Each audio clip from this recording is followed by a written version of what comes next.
Hola, buenos días. Mi nombre es Thais. Mais uma vez estou acá para falar de enfermedades transmitidas por vectores. Vamos a ver que as enfermedades transmitidas por vectores tienen uma grande importância na saúde pública.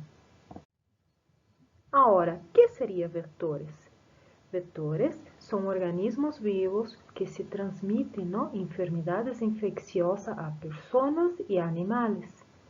Muitos desses vetores são considerados insetos hematófagos, es decir, necessitam de la sangre, principalmente las hembras, para reprodução.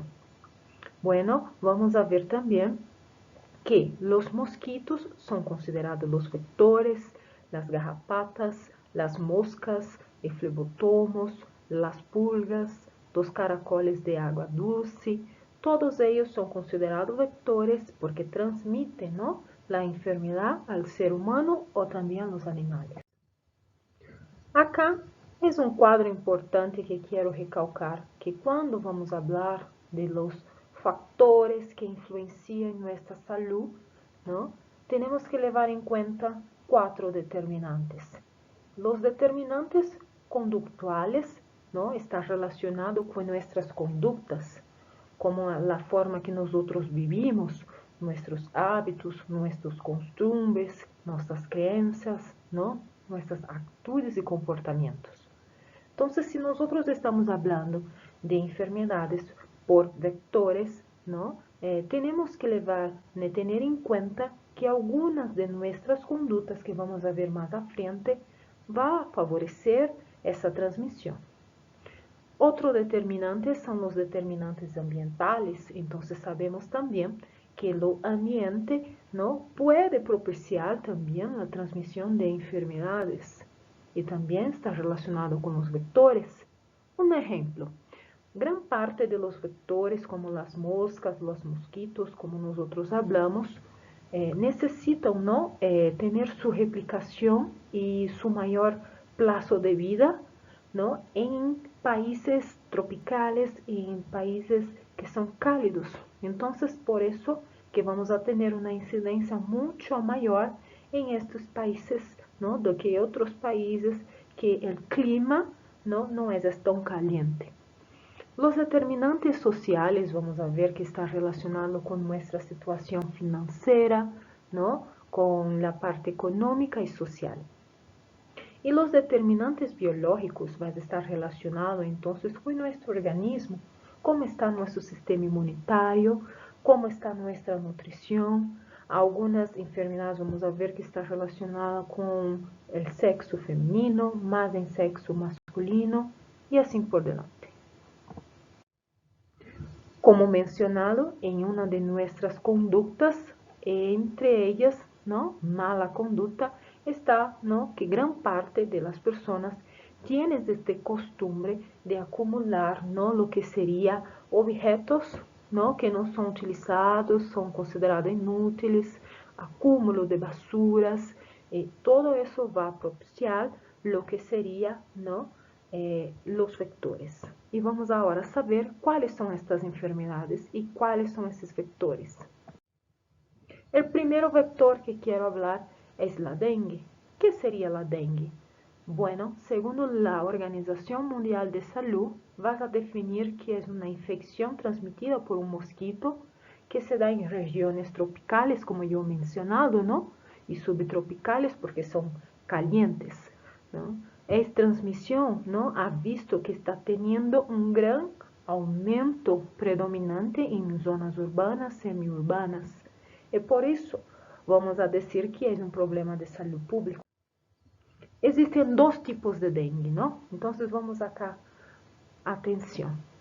Uma delas, vamos a estar relacionada com a dengue clássica, que é quando a pessoa tem fiebre alta, mareo, vômitos, mal-estar, dolor abdominal no corpo, pontos avermelhados em seu corpo, que chamamos de petequias, que são pequenos pontitos rojos em la piel, e dolor de cabeça. Pero vamos a decir que la dengue hay una característica bien marcada, que es tener el dolor atrás de los ojos. Ahora, tienes la dengue hemorrágica, como su propio nombre dice, ¿no? Es lo cual la persona tiene el riesgo muy grande de tener sangrados, hemorragias. Entonces esta persona va a tener lo que sería sangrado en la narina, en las encías, ¿no? Hasta mismo va a tener el color de la orina con sangre, entonces va a orinar y va a estar de color rojo. Vas a tener también los ojos rojos, también puede tener lo que sería confusión mental y agitación, hasta mismo sonolencia. Ahora, ¿por qué se tiene esta alteración, este riesgo de tener sangrados? Es porque una vez que la persona tiene dengue, tenemos en nuestro organismo una célula llamada plaquetas. Es una composición de la sangre. Las plaquetas tienen la función de evitar que nosotros tengamos lo que sería sangrados. Entonces, en el caso de la dengue, hay una disminución, ¿no?, de plaquetas, lo cual nos confería no tener sangrados. Acá, como se puede mirar, tienes la imagen de la aspirina. La aspirina tiene esta función, este fármaco, ¿no?, de disminuir lo que sería la viscosidad de la sangre y también disminuir lo que sería de la plaqueta. Entonces, para este caso, cuando tú tienes dengue, no puede consumir este tipo de fármaco. ¿Por qué? Porque va a empeorar más su cuadro clínico. Entonces, ¿qué tengo que yo utilizar como tratamiento? La dengue, el único tratamiento que tenemos es el paracetamol para el dolor y para la fiebre. No hay una medicación específica para tratar el dengue. Mucho líquido, mucha hidratación, mucho reposo, ¿no?, alimentación adecuada y vas a estar se recuperando. Ahora, cuando llegar, como yo mencionaba, en un estágio hemorrágico, gran parte de estas personas precisam quedarse monitorizada, ¿no?, en el hospital, pelo riesgo de sangrados y hemorragias. Ahora, otro tipo de vector es la Zika virus. La Zika virus es una enfermedad también que va a se transmitir de persona, ¿no?, las personas, a través de la picadura del mosquito. Y el mosquito es del género Aedes, más que todo lo Aedes aegypti, que también se encuentra en regiones tropicales. Una característica bien importante que quiero acá recalcar es que la Zika virus, ¿no?, principalmente en Brasil, en una determinada época, en años atrás anteriores, ha tenido un gran número de incidencia de mujeres embarazadas, ¿no?, que contraíram lo que sería el virus de Zika y durante su embarazo no pasado nada. Pero cuando estos niños no vieron a nacer, durante ya el nacimiento ya se podía lograr mirar que el perímetro cefálico, ¿no?, el tamaño de la parte de la cabeza, era mucho menor do que lo normal. Entonces, para este caso denominamos lo que sería microcefalia. Micro significa pequeño, cefalia, cabeza. Entonces, en este caso, ha tenido una malformación congénita pelo virus de la Zika, donde el cerebro no ha desarrollado adecuadamente y no desarrollado la calota craneana, entonces ha tenido estas complicaciones que se está relacionada a la Zika virus. ¿Cuáles serían sintomas de la Zika virus? Dolor de cabeza, conjuntivitis, fiebre, dolor muscular, dolor también en las articulaciones y también los sarpullidos. Tercera, ¿no?, enfermedad causada por un vector. Entonces, en este caso tenemos la chikungunya. La chikungunya también es una enfermedad vírica, ¿no?, causada por un virus, a través también de una picadura. Y esta picadura se da por un mosquito que es una hembra. Es la hembra que va a picar su piel. Y está relacionado con Aedes aegypti también y la Aedes aegyptus. Vamos a ver los síntomas también. Va a tener también fiebre, cansancio, náusea, vómito, sarpullido, dolores musculares, más que todo un dolor en las articulaciones. Hasta llega a mencionar de quebra huesos, ¿no? Porque la dor en las articulaciones es demasiado.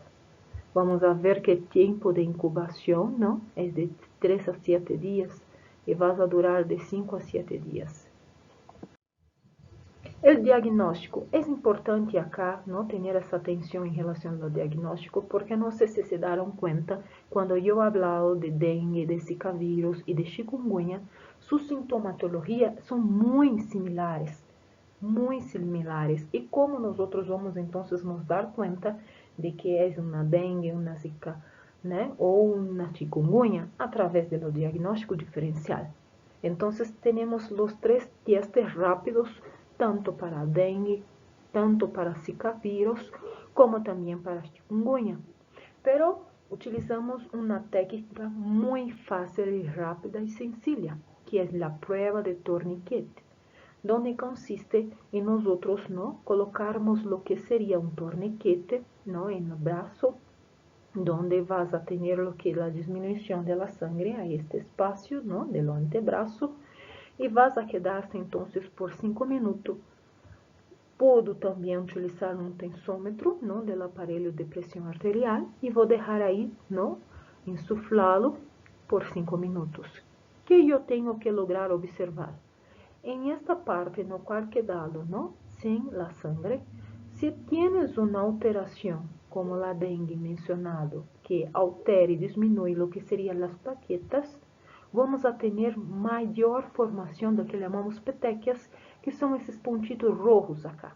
Entonces el normal es de 0 a 10 petecas.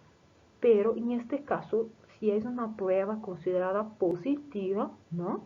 Vamos a tener mucho más, como acá, como se puede mirar en la imagen. Entonces, es una forma de diagnóstico diferencial, além de la sintomatología. Ahora, lo principal, prevención. ¿Cómo nosotros vamos a prevenir tanto del dengue, quanto del zika virus, como del chikungunya? Tenemos entonces acá, tapa, lava, tira y gira. ¿Qué consiste eso? Yo tengo que tapar todos los tanques, todos los tachos, todos los depósitos de agua. No se puede dejar así abierto, porque los mosquitos no deja sus depósitos de huevos ahí y eso propicia mucho más la transmisión. Tira es retirar, ¿no? Lo que serían las botellas, los bidones, las latas, las tapitas, todos los objetos que nosotros no utilizamos, que se está considerado como basura, entonces tenemos que desecharlos, ¿no? Podemos desechar, reciclarlos, pero no se puede dejar, ¿no? En ambiente a cielo abierto, donde puede acumularse líquido de agua, donde el mosquito necesita del agua para depositar sus huevos.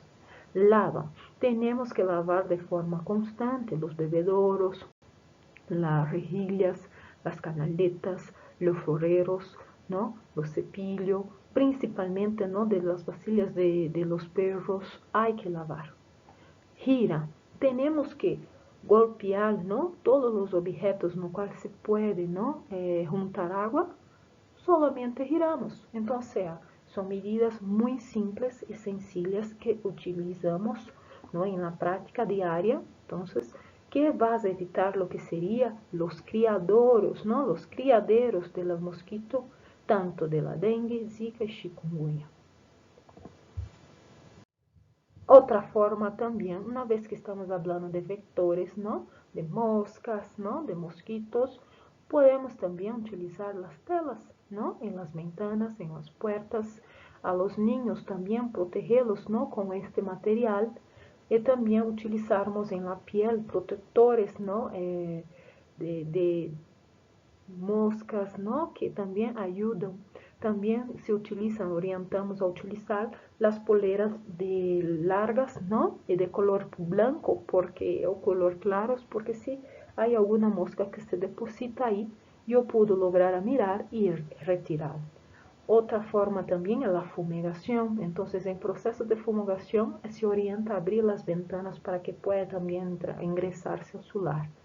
Y sabemos que en algunos países hay la vacuna de la dengue que ya se utiliza, pero no son en todos los países, ¿no? Generalmente son los países que tienen una mayor incidencia. Ahora vamos a hablar de la cuarta, ¿no? A enfermedad, otro vector llamado malaria. ¿Qué sería la malaria? La malaria es una enfermedad también infecciosa, pero está provocada por un parásito llamado Plasmodium, ¿no? Que se transmite por las hembras de varias especies de mosquito Anopheles.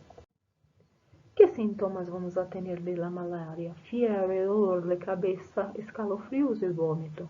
Y como diagnóstico, allende de la sintomatología, también se existe la prueba rápida de malaria. ¿Cómo prevenir? Tenemos entonces, una vez que se está teniendo esta sintomatología, ¿no? Y ya se sabe que donde tú vives hay una incidencia mayor de casos de malaria, ¿no? Vas a buscar el atendimiento médico, va a utilizar lo que serían los medicamentos llamados antipalúdicos, ¿no? También se orienta, como mencionado, ¿no? No dejar las ventanas abiertas sin protectores de mosquitero, ¿no?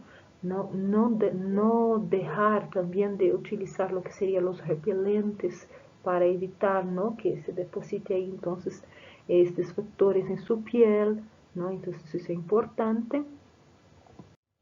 Ahora vamos a hablar de la quinta enfermedad causada por Chagas. Entonces se llama mal de Chagas. ¿Qué sería eso? Es un parásito, ¿no? Llamado Trypanosoma cruzi, que puede vivir en la sangre, en los tejidos de las personas y animales. Y vive también en los tubos digestivos de las vinchucas, entonces también llamado de Chagas. En Brasil muy común como Chagas, pero en otros locales como vinchuca. Vamos a ver que 95% se está relacionado con la picadura. Entonces, si se dan en cuenta, las enfermedades que yo acabo de mencionar, todas están relacionadas con la picadura, por eso como medida de prevención hay que evitar, ¿no? Estas picaduras. Entonces acá también hay una orientación importante que puede también, ¿no? Se transmitir a través del embarazo y transfusión de sangre y trasplante de órganos. Bueno, la vinchuca es un insecto que tiene hábitos nocturnos, es decir, durante el día, ¿no? Se esconde en las paredes, en los techos, en los colchones, entonces eso es importante, ¿no? Que tenemos que, ¿no? Realizar la limpieza en esas regiones, ¿no? También puede habitarse en ranchos, ¿no? Y se alimenta también de la sangre de las personas y animales, hematófago, como yo mencioné. Entre las sintomatologías, los señales que se puede provocar cuando ella no pica, ella está en determinada región, vamos a tener lo que sería chacoma, ¿no? Que son estos edemas en la región de los ojos, donde se provoca de tanta gran, ¿no? Este edema que no se puede ni siquiera abrir, ¿no? Con facilidad los ojos.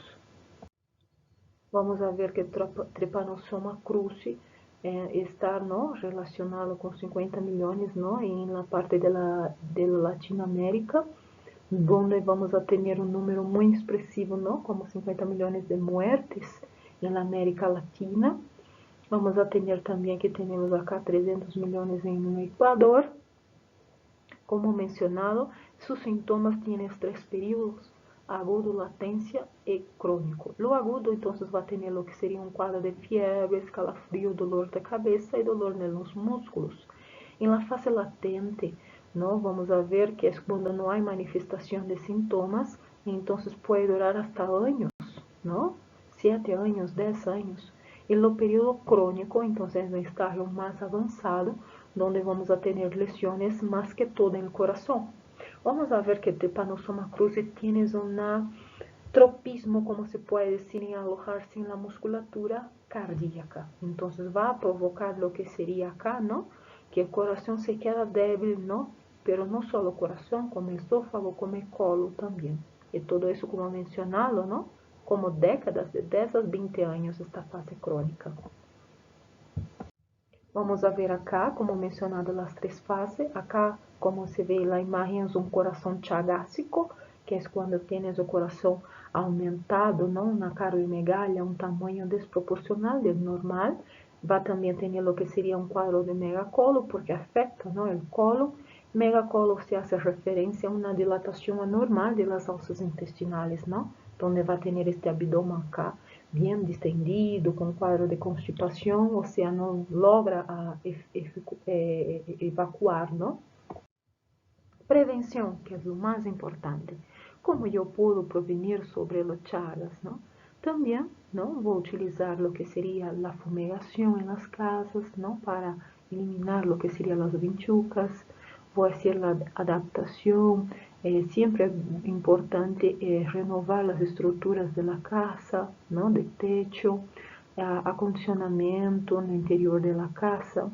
Em relação à parte transfusional, no, de sangue e de órgãos, sabemos que há controle bem rigoroso quanto a isso.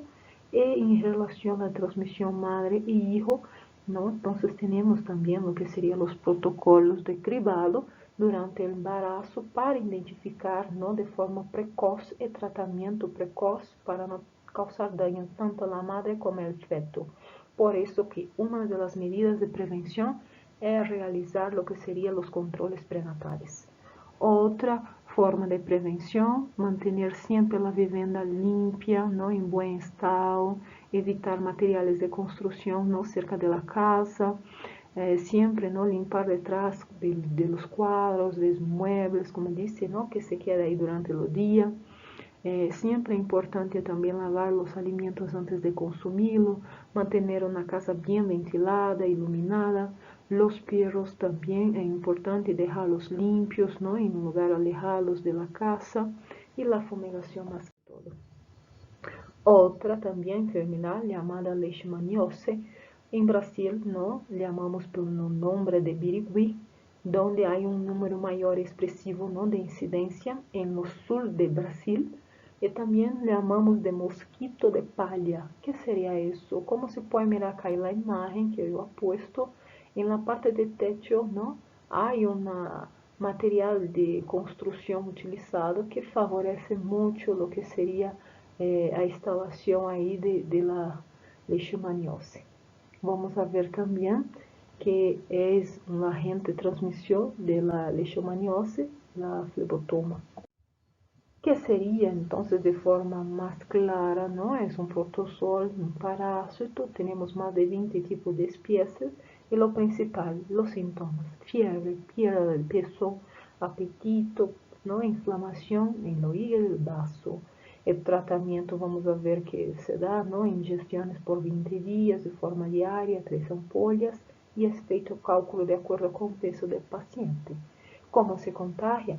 A través também de picadura, ¿no? E também de la hembra, que é a causadora de isso, ¿no? E vamos a ver que se comporta como características de sintomatologia la leishmaniose tipo visceral, que é quando afecta as vísceras, la leishmaniose cutânea, que é quando afecta as lesões em la piel, e la leishmaniose mucocutânea, que é quando afecta a mucosa e também a piel. Então, vamos ver acá mais uma vez, uma zoonose, afeta piel, mucosa e vísceras, ¿no? Vamos a ver que resulta, ¿no? De que parasitismo de los macrófagos, vamos a ver que se introduce en nuestro organismo por picadura y su género es el Luteolmazia. Acá, se observamos en lesiones, ¿no? Es bien característica de leishmaniose porque son lesiones como puede virar circulares con bordes bien sobrelevados, ¿no? Pero bien definidos, ¿no? No son irregulares, son regulares, y se ve como una crateria, son bien profundas, ¿no? Entonces, essas acá, como se puede ver en la mano, en la face, vamos a ver que son la fase cutánea, ¿no? Y cuando vamos a hablar, entonces, cutânea y mucosa, también vas a afectar. Y ahí tenemos acá, ¿no? De nariz, hasta menciona nariz de tapí, porque em estágios mais elevados vamos a ver que vai hasta mesmo ocasionar malformações, ¿no? Desfigura a face de la persona, porque afecta hasta mesmo a parte cartílago. Vamos a ver que tratamento, vamos utilizar anfotericina B, ketoconazol, metilfomicina, paromicina, pentamidina, e mais que todo também o tratamento clave ouro seria os sales de antimônio pentavalente, não? É os que mais se utiliza. prevención, que es lo más importante. Entonces es importante llevar la mascota al veterinario, ¿no? Observar si el perro, ¿no? Si está con decaimiento, con falta de apetite, falta de pelo, descamación, ¿no? Crecimiento exagerado de las uñas. Vamos a ver también acá que para evitar la reproducción del insecto transmisor, tenemos que mantener los patios limpios, ¿no? Tener gallineros, tenerlos limpios, siempre semanalmente, ¿no? Hay que rotarlos, colocar también tela de mosquitera en las puertas, la ventana, utilizar repelentes, espirales, ¿no? No traiga, ¿no? en la casa los perros sin conocer la procedencia de ese perro, sin que ella reciba una evaluación, ¿no? veterinaria. Y acá no tenemos entonces esta responsabilidad, una vez que nosotros tenemos mascota, ¿no? Entonces es importante que ello sea evaluado constantemente al veterinario. Si entonces se darse cuenta, las medidas de prevención y promoción para vectores son bien similares y la sintomatología, lo que el paciente presenta también es bien similar. Por eso necesita un diagnóstico diferencial, es necesario que se direcione lo que serían los hospitales, los atendimientos médicos de salud, para que reciba un tratamiento adecuado. Então, isso é todo. Muchas